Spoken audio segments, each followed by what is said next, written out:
አሁን ያ ሁሉ ተረስቶ ተጠቃን እንዲሆነን እንዴ አንተ ምን አርገህ ነው ባለማህተሞች የታረዱት? አንተ ምን አርገህ ነው? ሁለታችን ወስደው በቀጥታ አዋሽ 7 ነው ወሰዱ። ብዙም ሳይቆይ ወደ 1 ሰዓት አካባቢ እንደዚህ ምሽት ላይ አንድ ሰው መጣ። ሲመጣ ያ የመጣው ሰው በጋሻው እና ያ ሰው ስለሚያውቀው ከደግ የነበረው ጠርቶት እኛ ጋር አስቀምጠው ትንሽ ነገር አወራ። ባለማህተሞች የታረዱት አንተ ምን አርገህ ነው? ቄሱ የታረደው አንተ ምን አርገህ ነው?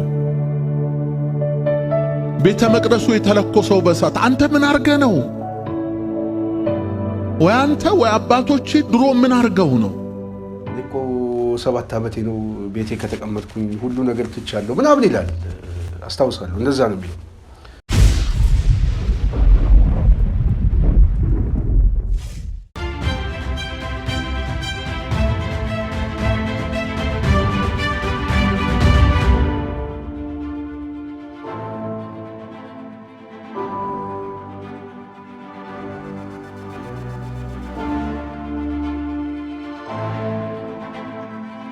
የጽናት ሚዲያ ቤተሰቦች እንደምን ቆያችሁ? እንደምን አረፈዳችሁ? በመላው ዓለም የምትገኙ የጽናት ቤተሰብ በቅድሚያ ከሁሉ በማስቀደም ሰላምታችንን እናስቀድማለን።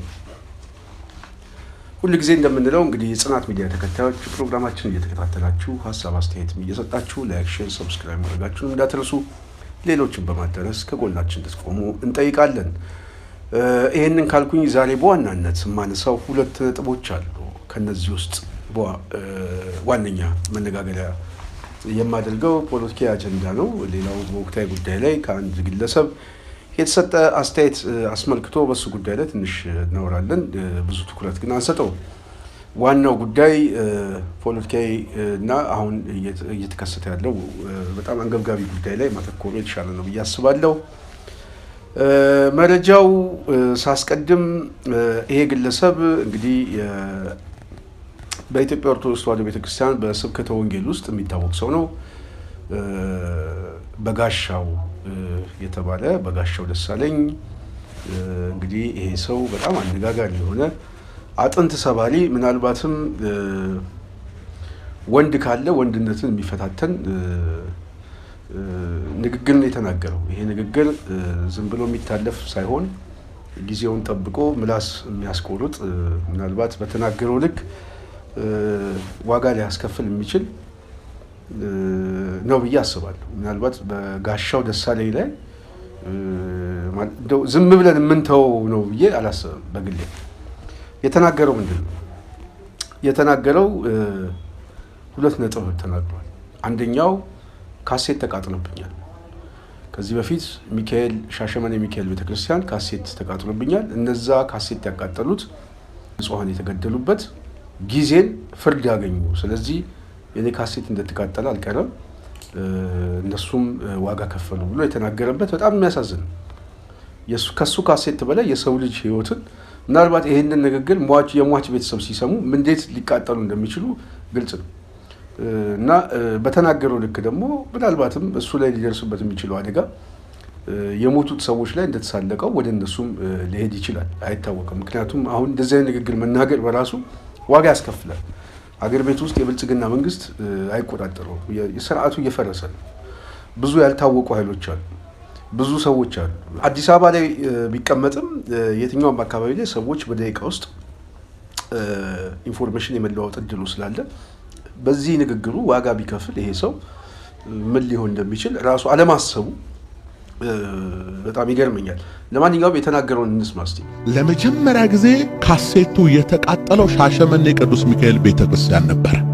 ታስታውሱ ሰዎች፣ ዘመን ጠበቀ፣ እግዚአብሔር ጊዜ ጠበቀ፣ ሻሸመኔ ለኮሳት። ማንም ሰው አሁን ላይመስለው ይችላል። አንተ ባሪያው እኮ ነኝ፣ አሁን ያ ሁሉ ተረስቶ ተጠቃን እንዲሆነን እንዴ አንተ ምን አርገህ ነው ባለማህተሞች የታረዱት? አንተ ምን አርገህ ነው? ቄሱ የታረደው አንተ ምን አርገህ ነው? ቤተ መቅደሱ የተለኮሰው በእሳት አንተ ምን አርገህ ነው? ወይ አንተ ወይ አባቶች ድሮ ምን አርገው ነው? የጽናት ሚዲያ ቤተሰብ እንግዲህ ቤተሰቦቻችን ይህን ይመስላል። ንግግሩ በጣም የሚያሳምም ነው፣ የሚያሳዝን ነው። ብዙ ሰዎች በዚህ ጉዳይ ተናደው ሀሳብ አስተያየት እየሰጡ ነው። እኔ ግን በጣም የገረመኝ የአባቶቻችሁ ወዳ ደግሞ ብሎ የተናገረው በጣም የሚያናድም ነው። አርሲ ላይ አሁን ሰዎች ሞተው በጣም እያወገዝን ያለ ነው። እነዚህ ሰዎች የሞቱት የአባቶቻቸው ወዳ ሆኖ ነው። ከዚህ በፊትም ያለው ግድያ አባቶቻችን ወዳ ሆኖ ነው። እዳው መች ነው የሚያልቀው? እና ከዚህ በኋላም ራሱ ለመሞት ወይም ደግሞ ልንሞትበት የሚችለውን ካርድ ነው በጋሻው የተናገረው። ይሄ ደግሞ ከብልጽግና በቀጥታ የመጣ ነው። ከዚህ በፊት ደጋግመን እንደምንለው ኤጀንቶች አሉ፣ ሃይማኖታዊ ትርክቶችን የሚፈጥሩ አጀንዳ የሚያስቀይሱ አጀንዳ የሚፈጥሩ እነዚህ የብልጽግና ኤጀንቶች ናቸው። በጋሻው ደሳለኝ ለዚህ ጥሩ ማረጋገጫ አንድ ጉዳይ ልንገራችሁና ሁለተኛ ፕሮግራም ላይ ልግባ። በጋሻው ደሳለኝ 2015 ታስሯል ተብሎ አዋጅ 7 መጥቶ ነበር። ብዙ ሰው ምናልባት ሰምቶ ይሆናል። እና እኔ 2015 ከቤተ ክርስቲያኑ ጋር በተያያዘ ጥቁር ልበሱ በተባለበት ሰዓት ከቤቴ ወጥቼ ቤተ ክርስቲያን ሄጄ ተሳልሜ መንገድ ላይ እየመጣሁ ነው። ወደ ቤት እየተመለስኩ መንገድ ላይ ከበው ነው ያዙኝ እና ወደ ፌዴራል ፖሊስ ወሰዱኝ። ፌዴራል ፖሊስ ላይ ሳንገባ መኪናው ላይ ሆነን ከአዋሽ ባንክ የሚሰራ አንድ ከግቢው አስወጥቶ መጥቶ ያው እሱንም ያወቅኩት እዛ ነው። ሁለታችን ወስደው በቀጥታ አዋሽ 7 ነው ወሰዱ እና አዋሽ 7 ከሄድን በኋላ ማታ አካባቢ በጣም ደክሞን ነበረ። ኦልሞስት መሽቷል። ብዙም ሳይቆይ ወደ 1 ሰዓት አካባቢ እንደዚህ ምሽት ላይ አንድ ሰው መጣ። ሲመጣ ያ የመጣው ሰው በጋሻው እና ያ ሰው ስለሚያውቀው ከደግ የነበረው ጠርቶት እኛ ጋር አስቀምጠው ትንሽ ነገር አወራ። እኔ እኮ 7 ዓመቴ ነው ቤቴ ከተቀመጥኩኝ ሁሉ ነገር ትቻለሁ ምናምን ይላል። አስታውሳለሁ እንደዛ ነው የሚለው። እንዴት እንዳመጡኝ አላውቅም ምናምን እያለ ግን ሲሰራ የነበረው ቅኝቱ ምን እንደሆነ አልገባኝም በሰዓቱ። እኔ ደክሞኛል ተኝቻለሁ። የዛኑ ቀን ማታ 3 ሰዓት ላይ የጸጥታ ኃይሎች እስር ቤት ውስጥ መጡ። እዛ እስር ቤት ውስጥ ሚኒመም ከ2000 እስከ 3000 ሰዎች የታሰሩበት መቆሚያ የለም። መጋዘን ነው፣ ትልቅ መጋዘን፣ የቆርቆሮ መጋዘን። በጣም ሙቀት ነው፣ አመድ ላይ ነው ሰው የሚተኛው። በቃ ሁኔታው በጣም የሚያሳዝን ነው። እንዳለ የታሰረው ጥቁር የለበሰ ባለማተብ ታፍሶ ይመጣል እና ከዛ ሁሉ እስረኛ ለይተው ማታ 3 ሰዓት ላይ ናውጣ ተባልኩ። ምን እንደሆነ አልገባኝም እና አልወጣም ብዬ ተጨቃጨኩኝ። ብዙ በኃይል ለማስወጣትና ለማናገር ሞከሩ እና አንዱ ነገር ምንድነው ከኔ ጋር የነበረው ጭቅጭቅ፣ ቦታ ትቀየራለህ፣ እቃን ይዘህ ውጣ። እዛ አዋሽ 7 አካባቢ የራሳቸው የምርመራ ክላስ አለ፣ አንድ ህንፃ ተከራይተዋል እና ወደዛ ለማዞር ነው እቃህን ይዘህ ውጣ ያሉት። እኔ ደግሞ ያው ጥርጣሬም ስለነበረ በዛ ምሽት ላይ ናውጣ ብሎ አስገድዶ ማስወጣት፣ አንደኛ መተማመን የለም፣ ሁለተኛ የሚጠብቀን መንግስት የለም። እናንተም ብትሆኑ ገለልተኛ ናችሁ ብለን አናምንም፣ ስለዚህ በዚህ ጨለማ አንወጣም፣ አልሄድም የሚል ጭቅጭቅ ተፈጠረ። ጭቅጭቁ ወደ ኃይል ሊገባ ሲል እስረኛውም ያው ችግር ውስጥ ያው አመጽ ሊነሳና የሰው ሊጎዳ ነው። ምናልባትም በጣም ብዙ እስረኛ ስለሆነ ያለው ጥይትም ከተኮሰ ያው ግቢው ሊሰበር ነው። በጣም ብዙ እስረኛም የመሞት እድል በጣም ይኖራል። ስለዚህ እዛ ጭቅጭቅ ውስጥ መግባት ስላልፈለጉ በቃ ጠዋት ትወጣለህ ብለው ተመልሶ ሄዱ። እንግዲህ ከላይ ታዘው ነው የመጡት እንደሱ አስወጡት ተብለው እና በንጋታው ጠዋት ወጣው። በጋሻው የተባለው ሰው እዛው አንድ ቀን አድሮ እኔን ወስደው ለብቻ የሆነሽ የምርመራ ክፍላቸው ውስጥ አንድ ቤት ሰጥተው ለብቻዬ ረጅም ሰዓት አስቀምጡኝ። ግን እከታተል ነበር፣ እዛ አካባቢም ሰዎች ስለነበሩ የእስረኞችን ጉዳይ እከታተል ነበር እዛ ውስጥ ሆኜ እና አንድ መረጃ ደረሰኝ። በጋሻው ደሳለኝ የተባለው ሰው የመጣው ከአዲስ አበባ በአፈሳ የመጡትን ሰዎች የመለየት ስራ እንዲሰራ ነው። ይሄንን ማመን አቃተኝ። እውነት ነው የምናገረው፣ እኔ እንደ ክርስቲያን ነው የምናገረው። እና የመለየት ስራ ለመስራት ነው የሚመጣው ማለት ምን ማለት ነው ሲባል የታሰሩ ሰዎች ለካን አሉ እዛ ውስጥ እዛ መጋዘን ውስጥ በነዛ ሰዎች ላይ ምስክርነቱን ሊሰጥ ነው፣ ማረጋገጫ ለመስጠት ነው። የስለላ ስራ ነው። ይሄንን ፋክት መረጃ እዛው የጸጥታ መዋቅር ውስጥ ያሉ ሰዎች የነገሩ ነው። ስለዚህ በጋሻው 2015 ላይ ስም እየሰጠ እነከሌ የሚባል አጠቁኝ የሚላቸው ወይ በሶሻል ሚዲያ ይሆናል ወይ በምናም ብቻ እየደወለ ከጸጥታ መዋቅሩ ጋር በመተባበር የግብረ ኃይል ሆኖ ሰዎቹን ሲያሳፍስ እንደነበር ብነግራችሁ አታምኑ። እያሳፈሰ ነበር። እያሳፈሰ መሆኑ ብቻ ሳይሆን ለካን ታጅቦ ነው የመጣው። ታሰረ ነው የሚባለው አይደለም፣ በጀባ ነው የመጣው። የታሰሩት ሰዎች አዋሽ 7 ውስጥ ያሉትን ሰዎች የመለየት ስራ ነው ለካ ሲሰራ የነበረው።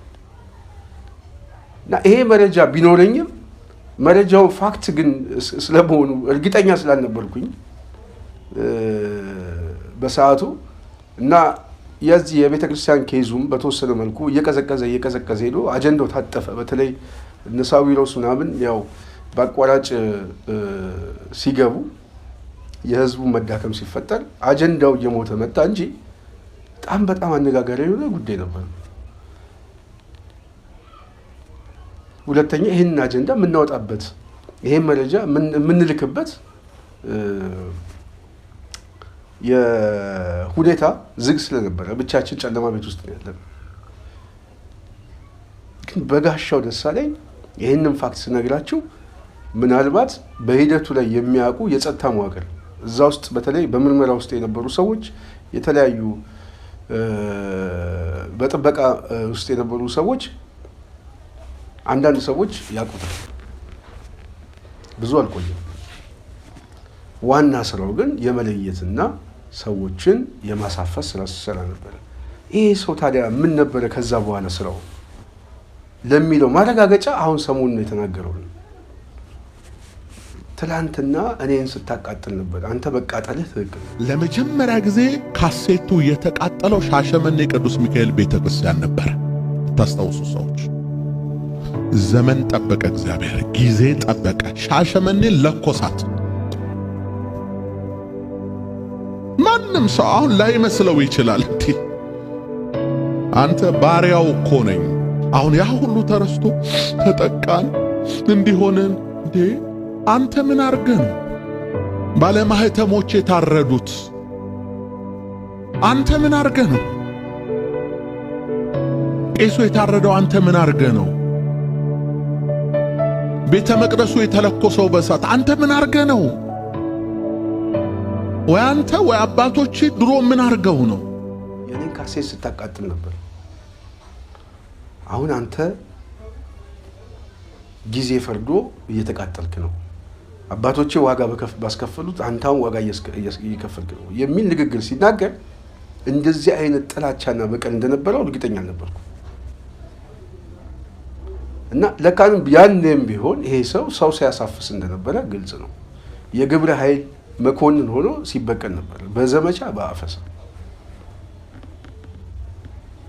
እና በጣም ስለገረመኝ ነው ከዚህ ጋር ስለተገጣጠመ ወደ እናንተ ሐሳብ ልስጥ ብዬ ነው። ግን የበጋሻው ንግግር በእርግጠኝነት መናገር የምችለው የሆነ ሰዓት ላይ ዋጋ ያስከፍላል። እሱም ብቻ አይደለም ዋጋ የሚያስከፍለው ምናልባት በዙሪያ የተሰበሰቡ በዚህ ሂደቱ በዚህ ንግግሩ በዚህ ምናምን እነሱንም እንዳያሳዝን እፈራለሁ። ምክንያቱም እየሞተ ያለው የድሃ ልጅ እየሞተ ያለው ንጹሃን እየሞተ ያለውን የድሃ ልጅ የአባትህ ዕዳ ነው ያስገደለህ ብለህ መሳለቅ ለአንተ ልጅስ ምንድን ነው ዋስትናው? ነገር አባትን ያስገደለ ሊባል ነው? አባትን ወደዚህ ያበቃ ሊባል ነው? እና ፍርድ አለው ቅጣትም አለው ብዬ አስባለሁ። የሚቀጣ ትውልድ ግን ይመጣል እና ዋጋ ያስከፍላል ብዬ አስባለሁ። ከባድ ንግግር ነው። አብዛኛውን ሕዝብ በጣም አቁስሎ መወያያ ርዕስ ሆኗል። በዚህ ጉዳይ ላይ በስፋት እንመጣበታለን። ወደፊትም ሀሳብ አስተያየት የሚሰጥበት ከሆነ እንመጣለን። ዋናው ግን ፖለቲሳይዝ አድርጎ ማየት ያስፈልጋል። ይሄ ሰው የተናገረው ዝም ብሎ ሳይሆን የብልጽግና ኤጀንት እንደሆነ ለማሳየት ነው። አጀንዳ እያስቀየረ ነው። ስለዚህ እንደ ብልጽግና ሰራዊት ማየት አለብን። እነዚህ አይነት አደባባይ ላይ የወጡ እንደዚህ አይነት የሚዘላብዱት ሰዎች ዋናው የሚጠቀሙበት ማክስ ፓስተር ነው ምናምን ወንጌል ነው ይባላል። ወይም በወንጌል ውስጥ የተሸፈነ ኤጀንትነት ነው። ስለዚህ እነዚህ አይነት ሰዎች ላይ የካድሬ ትግል መታገል አለብን ብዬ አስባለሁ።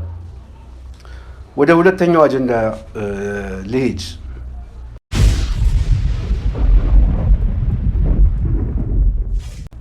የሁለተኛው አጀንዳችን በዋናነት አንድ ሰፋ ያለ የትንተና ጽሁፍ ተጽፎ አይቻለሁ።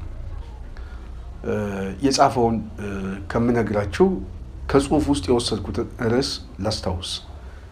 ይሄ ጽሁፍ በዋናነት ትንተናው ከመጪው ጦርነት ጋርና ከኃይል አሰላለፍ ጋር እንደዚሁ ሊያስከትለው የሚችለው አገራዊ ቀውስ፣ ሁለመናዊ ቀውስ ምን እንደሚመስል በተወሰነ መልኩ የሚያሳይ ነው። በዚህ ጦርነት የኦሮሞ ብሔርተኝነት እንደ ግብአት ለመጠቀም እየተሞከረ ስለሆነ እንደ ብሔር ከፍተኛ የጋራ የሞራል ስብራትና ከፍተኛ የስም መጠልሸት አደጋ ሊደርስብን ይችላል። ይህንን የጻፈው በቁቤ ጃዋር መሐመድ። በተወሰነ መልኩ ከላይ ትንሽ መግቢያውን ላንብብላችሁና የመወያያ ሀሳባችን ግን ከዚህ ስለሚወሰድ ነው ብዬ ነው። በጦርነቱ ላይ የተሳተፉ ኃይሎች በአጠቃላይ የህይወት የንብረት ኪሳራ ቢደርስባቸውም ትልቅ የአደጋ ተጋላጭነት ያለው በኢትዮጵያ ላይ ነው። የእርስ በርስ ጦርነቱና የኢኮኖሚ ድቀቱ እየባሰበት ስለሚሄድ በአጠቃላይ የሀገር የመፍረስ አደጋም ሊያጋጥም ይችላል። በዚህ ጦርነት የኦሮሞ ብሔርተኝነት እንደ ግብአት ለመጠቀም እየተሞከረ ስለሆነ እንደ ብሔር ከፍተኛ የጋራ የሞራል ስብራትና የስም ማጠልሸት አደጋ ሊደርስብን ይችላል። ይሄ የኔ ትንታኔ በእኔ እውቀት ትክክልና ባለኝ መረጃ ላይ ተንተርሼ ያቀረብኩት ሲሆን ምናልባት ይሄ የኔ ትንታኔ ስህተት ሆኖ አብይ እንደፎከረው ኤርትራና ትግራይን ሰባብሮ ለኢትዮጵያ የባህር በር ከፍቶ ኦሮሞም በሚቀጥለው ዓመት ኢሬቻ ያከብርበት ይሆናል። እኔ ግን መፍትሄው በዚህ ባለቀ ሰዓት እንኳ ቢሆን ይሄ ጦርነት እንዳይካሄድ ማስቀረቱ የሚሻል ነው እላለሁ። ማስቀረት ካልቻለ በጦርነቱ ወቅት በህዝባችን የሚደርሰው አደጋ፣ በሀገር ላይ የሚደርሰው ጉዳት ለመቀነስ መዘጋጀት ያስፈልጋል። ጃዋር መሐመድ በፌስቡክ ገጹ ላይ በቁቤ ያሰፈረው ነው። ይሄ ወደ አማርኛ ተርጉሞ ከተጻፈው ላይ የተወሰደ ነው። ይሄ እንግዲህ ምክረ ሀሳብ ነው። እዚህ ምክረ ሀሳብ ላይ መደምደሚያውን ነው ያቀረብኩላችሁ። የጦርነቱ አይቀሬነት በትንተናው ላይ ገምግሞታል። በዚህም በዛም በኩል ያለው አሰላለፍ የግድ ስለሆነ ማለት ነው። ሁለቱም ሳልቀደም ልቅደም ብሎ አንዱ የመጀመር እድሉ በጣም ሰፊ ነው፣ ዝግጅት ስላለ። ስለዚህ ይሄ ዝግጅት ደግሞ በዋናነት ወደ ጦርነት ሲፈነዳ አሰላለፉ ቢቀየረው የኃይል አሰላለፍ ነው። ቀጠናዊ የኃይል አሰላለፍ ይፈጠራል። እንደዚሁም የውስጥ የኃይል አሰላለፍ ይፈጠራል። ማን ከማን ጋር ሊቆም እንደሚችል ግልጽ ነው። ስለዚህ በዚህ ሂደት ውስጥ ደግሞ ጦርነቱ ሊፈጥረው የሚችለው ውድመት አለ፣ ሰዋዊና ቁሳዊ ኪሳራ አለ። ይህንን ጦርነት ደግሞ አብይ በራሱ መከላከል አይችልም ይላል። በትንተናው ጽሁፍ ላይ አለፍ አለፍ ብዬ ነው የምነግራቸው። የማይችልበት በአራት በአምስት ጉዳይ አስቀምጦታል። በተለይ አርሚ ውስጥ ያለው ችግር፣ የዲፕሎማሲ ጉዳይ፣ የኢኮኖሚ ጉዳይ፣ እንደዚሁም የፖለቲካ መሰረቱ የተናደበት ብልጽግና የቅብሉነት እጦት ብሎ ተንትኖታል።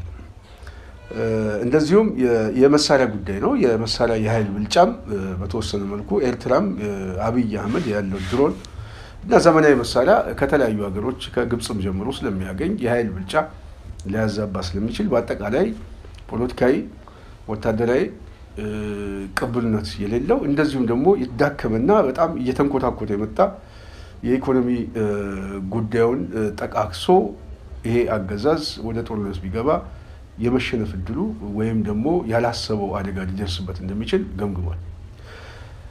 በዚህ ግምገማው ላይ እንደ ምክር ሀሳብ ያስቀመጠው በዚህ ጦርነት ደግሞ የኦሮሞ ብሔርተኝነትን እንደ ግብአት ስለተጠቀመ ራሱ አብይ አህመድ የሚጠቀምበት ግብአት እሱ ስለሆነ ይህንን ለመጠቀም እንደ ግብአት እየተሞከረ ስለሆነ እንደ ብሔር ከፍተኛ የጋራ የሞራል ስብራትና ከፍተኛ የስም መጠልሸት አደጋ ሊደርስብን ይችላል። ነጥቡ እዚህ ላይ ስለሆነ ምን ማለት ነው? ይሄን እናፍታታው። ይሄን ስናፍታታው በግልጽ አማርኛ ኦሮሞ ሀገር አፈረሰ ነው፣ ሌላ አይደለም። ዝም ብለን ባጭሩ ኮቴሽን አድርገን ስናስቀምጠው ለማይቀረው ቀውስ ውስጥ ብንገባ ይሄንን ስም ይሰጠናል። ይሄ ደግሞ ስብራት ነው እና አብይ ኦሮሞን እየጎተተ እየወሰደ ያለው የኦሮሞ ሊቃን እየወሰደ ያለው በተለይ የኦሮሞ ሊቃንም ይሄንን እብድ ተከትለው ወዴት እየሄዱ እንደሆነ ግልጽ ነው ማለት ነው። ሁለት እድል አለች። አንድ የመፍረስ አደጋውን መቀበል ነው። የመፍረስ አደጋውን ሲቀበሉ ግን በመፍረስ አደጋው ላይ ተሸናፊ ሆነው አሸናፊ ሊሆኑ ይችላሉ ወይ ነው ዋናው ጥያቄ እሱ ነው። ምክንያቱም በማሸነፍ ላይ ከተመሰረተ አብይ ምንም ጥያቄ የለውም። ዳግማዊ ሁለተኛው ቴዎድሮስ ሆኖ ቅባሜሮን ተቀብቶ ግጥምም ዜማም ወጥቶለት በኦሮምኛም በትግረኛም በአማርኛም እየተዘፈነለት ያው ስልጣኑን የሚያጸናበት እድሎች ግልጽ ነው። ምክንያቱም ዋና አሰላለፉ ሰሜናውያን የሚለውን ትርክት መምታት ነው። የጦርነቱ ግብ የሚፈለገው እኔ ከዚህ በፊት በደንብ ገልጬዋለሁ። ይህንን ሰሜናዊ ኃይል መምታት ነው። የኩሽ ዳይናስቲክ መፍጠር ነው። ስለዚህ መስበር የሚፈለገው የሰሜን ኃይሎችን ነው። የሰሜን ኃይሎችን ለመምታት ደግሞ በዋናነት የማዕዘን ራሱ ሆኖ ከአንገት በላይ እያስቸገረ ያለው የትጥቅም ስንቅም እያገዘ ያለው ኃይል የሻዕቢያ ኃይል። ስለዚህ ሻዕቢያን መምታት በተዘዋዋሪ የኤርትራ ኃይሎችን ስንመታ ህወሓትን እንመተዋለን፣ የአማራ ኃይሎችም ይዳከማሉ። ስለዚህ ዋናው ጉሮራቸው ይዘጋል። ስለዚህ ሻዕቢያ ላይ ማነጣጠር ያለብን ይሄ ነው፣ መርዙ ያለው እዛ ላይ ነው የሚል ያንን ታርጌት ያደርገ ነው።